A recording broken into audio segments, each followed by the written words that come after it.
History is a living tale told by men and women who existed, breathed, loved, lived, and died within its pages. Their acts of courage, wisdom, cowardice, foolishness, emotion, and reason are documented for the generations that come after to know and maybe learn something from or repeat it all again in a never-ending circle.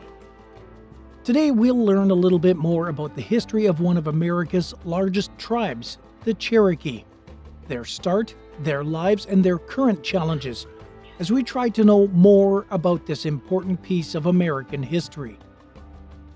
The Cherokee tribe developed on the southeastern woodlands of the United States. Cherokee is a word in the Iroquoian language tree, as the Cherokee are of Iroquoian descent. Their name means people of different speech. Many prefer to be known as Kituwa or Tslagi. The Cherokee numbered around 22,500 individuals around 1650 in an area approximately 40,000 square miles of the Appalachian Mountains, parts of present-day Tennessee, North Carolina, and South Carolina. The Cherokee Nation was composed of a confederacy of symbolically red, war, and white, peace towns. The chiefs of individual red towns were subordinated to a supreme war chief, while the officials of individual white towns were under the supreme peace chief. The peace towns provided sanctuary for wrongdoers. War ceremonies were conducted in red towns. The Spaniards that met the first of the Cherokee found a resourceful and well-established people living in the Appalachian Mountains. Then the Cherokee possessed a variety of stone implements, including knives, axes, and chisels. They wove baskets, made pottery, and cultivated corn, beans, and squash. Deer, bear, and elk furnished meat and clothing. Cherokee dwellings were bark-roofed windowless log cabins with one door and a smoke hole in the roof. A typical Cherokee town had between 30 and 60 such houses and a council house where general meetings were held and a sacred fire burned.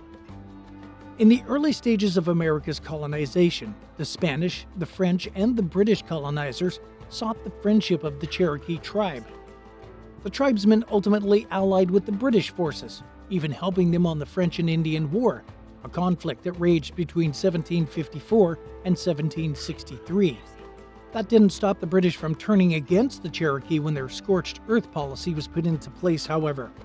Even Cherokee and other British allied Indian towns were destroyed. The Cherokee had allied with the British because the French had done the same with other tribes that were historical enemies of the Cherokee.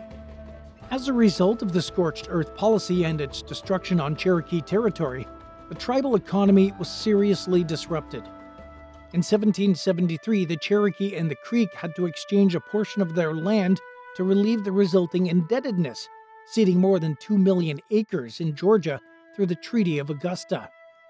In 1775, the Overhill Cherokee were persuaded at the Treaty of Sycamore Shoals to sell an enormous tract of land in central Kentucky to the privately owned Transylvania Land Company.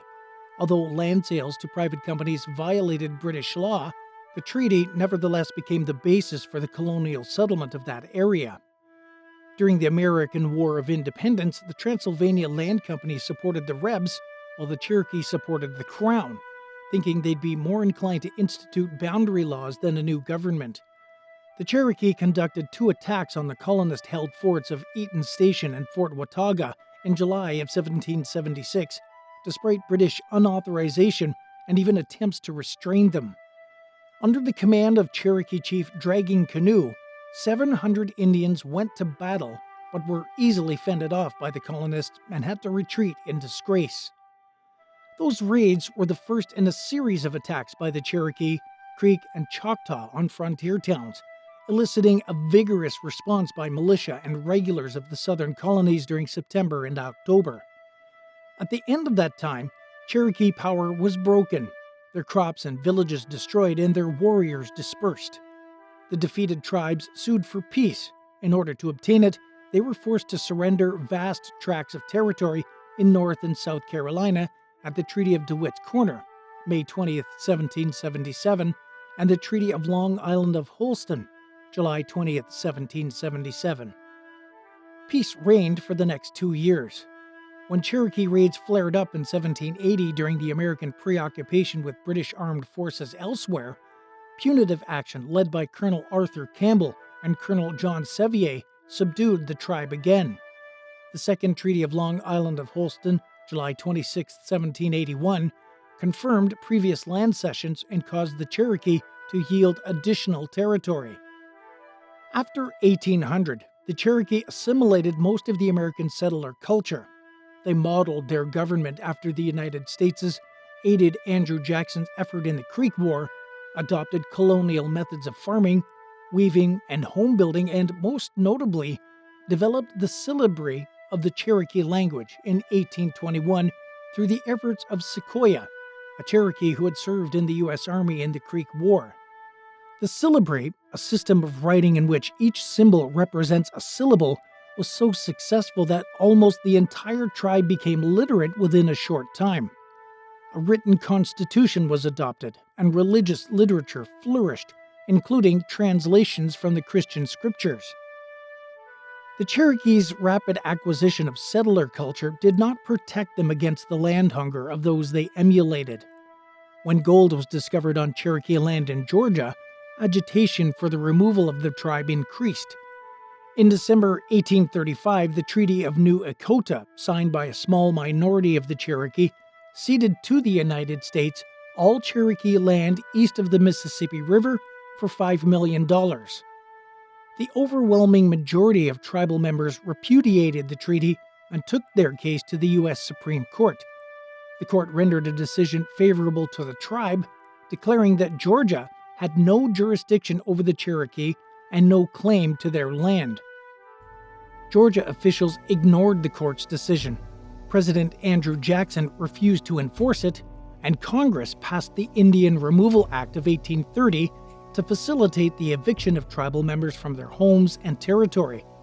Removal was implemented by 7,000 troops, commanded by General Winfield Scott.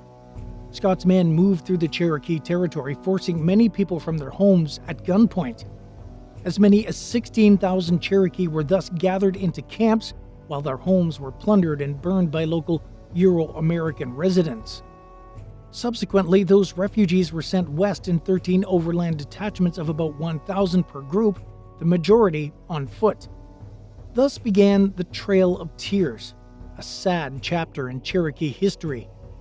Though the U.S. government had allocated funds for the operation, they were terribly mismanaged, and with inadequate food supplies, shelter, and clothing, the Cherokee were left to face the frigid march towards what is nowadays northeastern Oklahoma. The Cherokee had to pay to be ferried across rivers, paid to cross farms, even paid to bury their dead. Their trip lasted for 116 days, and over 4,000 Cherokee died on that suffering trail. After the trip, their troubles didn't end, however. Settlement was on other Cherokee land and Osage land, from Indians that had moved there after the Treaty of 1817. As a result of the struggle for territory after the Trail of Tears, the Cherokee feuded with the Osage and amongst themselves, with murders and feuds hurting the Cherokee community. In Oklahoma, the Cherokee joined 4 other tribes, the Creek, Chickasaw, Choctaw, and Seminole, all of which had been forcibly removed from the southeast by the U.S. government in the 1830s.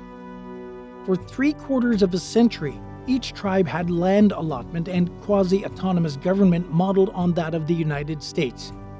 In preparation for Oklahoma statehood in 1907, some of that land was allotted to individual tribal members. The rest was opened up to homesteaders, held in trust by the federal government, or allotted to freed slaves. Tribal governments were effectively dissolved in 1906, but have continued to exist in a limited form. At the time of removal in 1838, a few hundred individuals escaped to the mountains and furnished the nucleus for several thousand Cherokee who were living in western North Carolina in the 21st century. Early 21st century population estimates indicated more than 730,000 individuals of Cherokee descent living across the United States. Conserving the history, culture, and knowledge of these tribes has to be an effort everyone is a part of.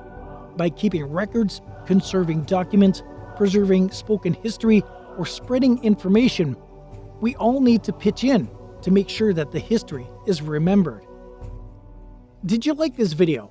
If so, please remember to like and subscribe to the channel. Let us know what topic you want us to talk about next in the comments below. Bye for now.